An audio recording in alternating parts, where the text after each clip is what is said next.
त्या दिवशी आम्ही पावनखिंडीकडे निघालो होतो, सह्याद्रीच्या कुशीत वसलेल्या त्या पवित्र भूमीचं दर्शन घेण्यासाठी. पण निसर्गालाही जणू त्या इतिहासाची आठवण झाली होती. अचानक आभाळ दाटून आलं, विजांचा कडकडाट सुरू झाला आणि मुसळधार पावसाने संपूर्ण परिसर व्यापून टाकला. डोंगराच्या कड्यावरून पाण्याचे प्रवाह कोसळत होते. पायऱ्यावरून धावणारं पाणी पाहताना मन नकळत 360 वर्ष मागे गेलं. याच वाटेने कधी काही स्वराज्याचे मावळे धावत गेले असतील. याच पावसात, याच मातीवर बाजीप्रभू देशपांडे आणि त्यांच्या शूर मावळ्यांनी मृत्यूला सामोरे जात इतिहास घडवला असेल.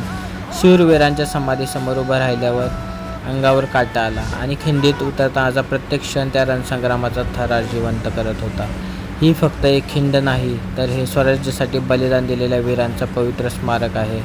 पावनखिंड, जिथे रक्ताने इतिहास लिहिला गेला आणि शौर्य अमर झालं. समोर हजारो शत्रू आणि सोबत मोजकेच मावळे, पण छातीमध्ये ज्वालामुखीचं धैर्य.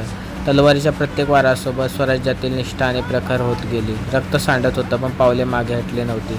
विशाळगडावरून तोफेचे बार ऐकेपर्यंत बाजीप्रभूंनी मृत्यूशी झुंज दिली आणि जेव्हा विजयाची चाहूल लागली, तेव्हा त्या वीरांनी हसत हसत प्राणार्पण केले. आज या पावनखिंडीत उभं राहिल्यावर वाहणारं प्रत्येक पाणी, गरजणारे प्रत्येक वीज आणि या मातीचा प्रत्येक कण बाजीप्रभूंच्या शौर्याची साक्ष देताना दिसतो.